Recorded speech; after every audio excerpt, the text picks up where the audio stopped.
আলাইকুম, সবাই কেমন আছো? আমার ছাদ বাগানের শাক এগুলি। এখানে পুঁই শাক আছে, এই যে তেলাকুচি পাতা শাক আছে, তারপরে এই যে মিষ্টি কুমড়া শাক, এই যে 3 রকমের শাক গাছ থেকে তুললাম ছাদ বাগানের। এগুলি রান্না করবো এখন। কয়েকটা আলু কেটে দিছি, ধুয়ে নিতেছি। 3 রকমের শাক আছে এখানে, পুঁই শাক, তেলাকুচি শাক আর মিষ্টি কুমড়া শাক। তেলাকুচি শাক খুবই উপকারী শাক একটি। আমি আমার ছাদ বাগানের বালতিতে লাগাইছি, ধুয়ে পরিষ্কার করে নিতেছি। রান্না করব, আমাদের সাথেই থাকুন, কীভাবে রান্না করে দেখুন। বন্ধুরা, শাকগুলি ধুয়ে নিছি পরিষ্কার করে। তেলে শুকনো মরিচ দিলাম, কালি জিরা দিব শাকে আজকে, পেঁয়াজ রসুন দিয়ে দিলাম,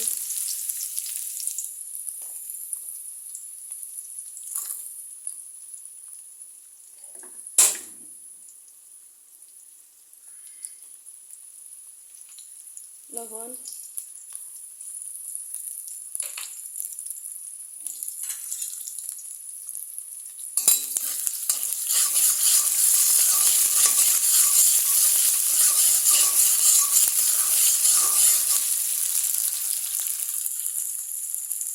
বন্ধুরা একবেলা শাক না হলে চলে না আমাদের। শাক খাওয়া খুবই প্রয়োজন সবার জন্য। পেঁয়াজটা ভাজা ভাজা হোক, পেঁয়াজ রসুনটা, পরে শাকগুলো দিয়ে দিব। আসসালামু আলাইকুম, সবাই কেমন আছো? আজকে শাক রান্না হবে। সমস্ত শাক এখানে আছে।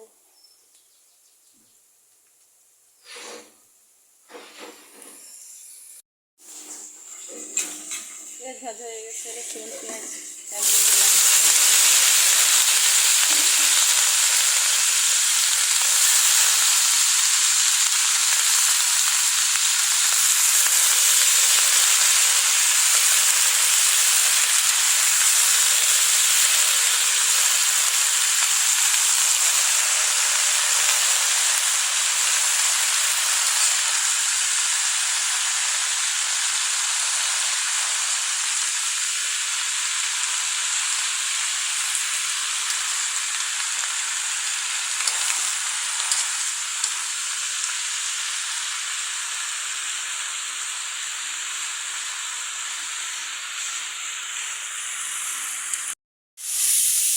বন্ধুরা, শাকটা প্রায় সিদ্ধ হয়ে গেছে।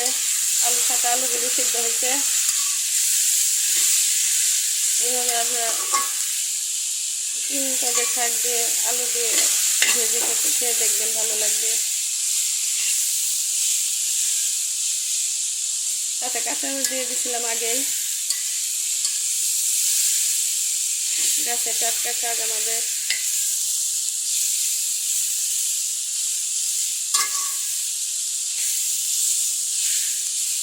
একটু সিদ্ধ হলে নামিয়ে নিব।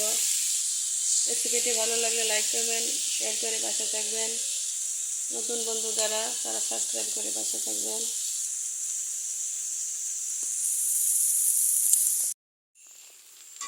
শাক হয়ে গেছে, এখন নামিয়ে নিব। আলুগুলো সিদ্ধ হয়ে গেছে। এইভাবে আপনারা আলু দিয়ে 3-4 পদের শাক রান্না করে খেতে পারেন, ভালো লাগবে। সবাই ভালো থাকবেন, লাইক করবেন, শেয়ার করবেন। আসসালামু আলাইকুম।